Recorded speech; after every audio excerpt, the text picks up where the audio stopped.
Ils doublent les scènes des films d'action, ce sont les cascadeurs. C'est un métier qui fait rêver beaucoup de jeunes, mais il est difficile d'en vivre parce qu'en Suisse, les débouchés sont rares.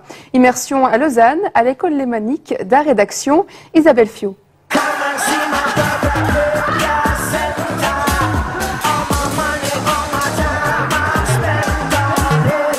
Ils rêvent de figurer un jour dans une grosse production. En attendant, c'est à Lausanne qu'ils s'entraînent.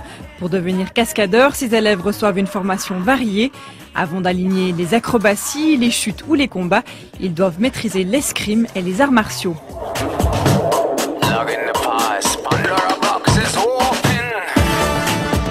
Ce qui m'a séduit dans la cascade, c'était d'une part l'aspect spectacle, donc interactif avec le public, avec les gens, et puis d'autre part l'aspect pratique, dans le sens où taper, n'importe qui peut le faire.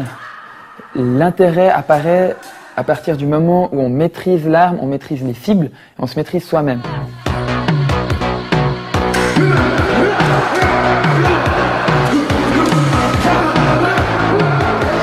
Membre du groupe élite, Simon Guignard se forme depuis 6 ans. Étudiant en lettres, il s'entraîne une quinzaine d'heures par semaine. Sa spécialité, c'est la reproduction de combats. Il aimerait en faire son métier. C'est génial d'être avec des gens qui sont motivés, qui veulent aller jusqu'au bout. Puis les liens qu'on crée qui sont extrêmement forts quand vous tenez quelqu'un à la pointe de votre épée, mais que vous devez jouer à le tuer, mais que vous devez absolument pas le tuer, ni même le blesser. Vous n'avez pas le droit de l'effleurer. Les liens qui se créent sont extrêmement forts. Les meilleurs éléments de l'école sont regroupés dans une troupe de cascadeurs professionnels, la seule en Suisse romande. Mais il est rare de les voir sur un plateau de tournage. On cause trop peu de production cinématographique, mais aussi un certain manque de reconnaissance.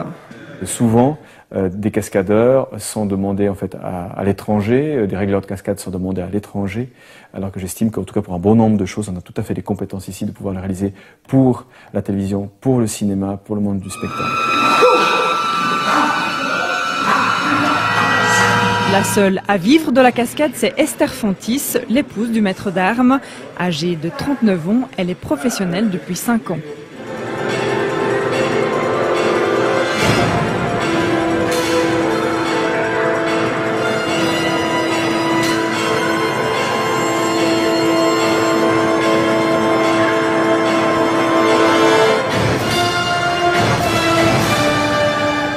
Qu'est-ce que j'aime dans ce métier?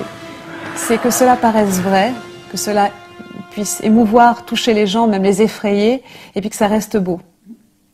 Et ça, c'est quelque chose de très difficile. Conserver une certaine, surtout pour une femme, conserver une certaine élégance, une certaine féminité, il faut bien sûr une part de jeu. Il faut en même temps que ce soit très sauvage et très abrupt.